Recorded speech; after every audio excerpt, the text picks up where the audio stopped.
Step onto a used car lot in the late 20th century, and you could practically smell the anxiety. Consumer research from the era backs up that feeling of dread, showing that 40% of buyers explicitly questioned the reputation of the dealer they were talking to. This diagram shows the core economic problem: information asymmetry.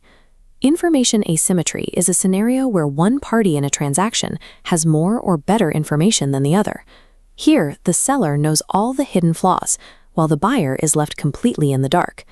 That imbalance created a highly fragmented marketplace where nobody trusted anybody. Haggling became a mandatory defense mechanism for buyers trying to protect themselves.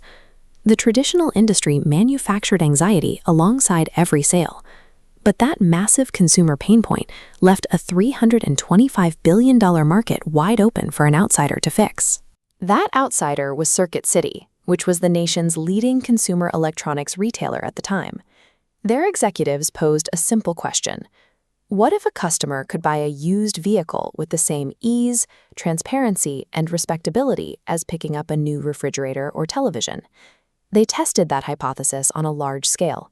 Their first location in Richmond, Virginia, was a massive 12-acre site packed with 500 gleaming cars, trucks, and minivans.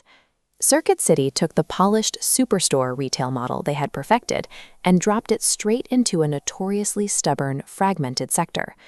They replaced the dusty gravel lots and aggressive pitches with brightly lit showrooms. Customers were greeted by associates wearing casual polo shirts, jeans, and sneakers. They also empowered the buyer to bypass the salesperson entirely. Customers could use computer touchscreens to search the entire inventory, match their budgets, and print out exact vehicle specifications themselves. To remove the usual logistical headaches, they added a supervised kid care center and set up an in-house financing system capable of approving a loan in under 15 minutes. Then they engineered mechanical trust into the vehicles.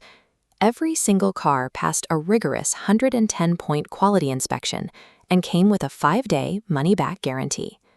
By combining these physical upgrades with strict operational standards, they took a notoriously risky gamble and turned it into a reliable, premium retail product.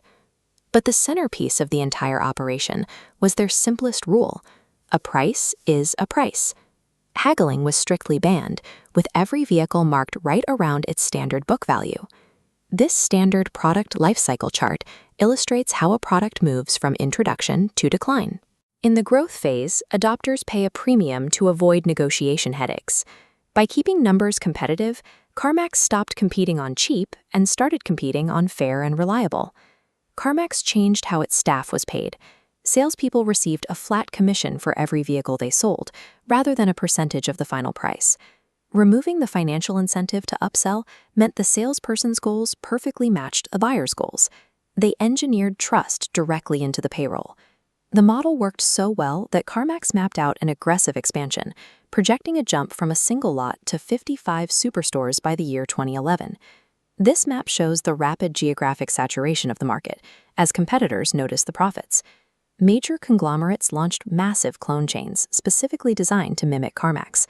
The incoming threat was massive, with Republic alone planning 80 to 90 superstores in 4 years. At the same time, a completely different vector of attack emerged from the digital space. Companies like AutoBytel threatened to bypass physical lots entirely by offering the convenience and privacy of shopping for used cars strictly over the internet. CarMax now faced a challenge. The features that once set them apart were quickly becoming the baseline expectation for the entire industry. This placed their first-mover advantage, the competitive edge gained by being the first significant player in a new market, under immediate pressure.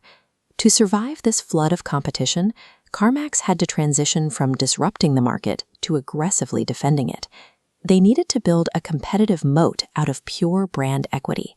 To distinguish themselves from cheaper copycats, they had to ensure the name CarMax remained synonymous with reliability. They also had to deeply integrate digital strategies to neutralize the AutoBytel threat. That meant merging their physical inventory network with a seamless internet-first purchasing experience. CarMax proved that peace of mind is a lucrative product to sell. But maintaining an empire built on trust requires constantly re-engineering your systems to stay one step ahead of the imitators.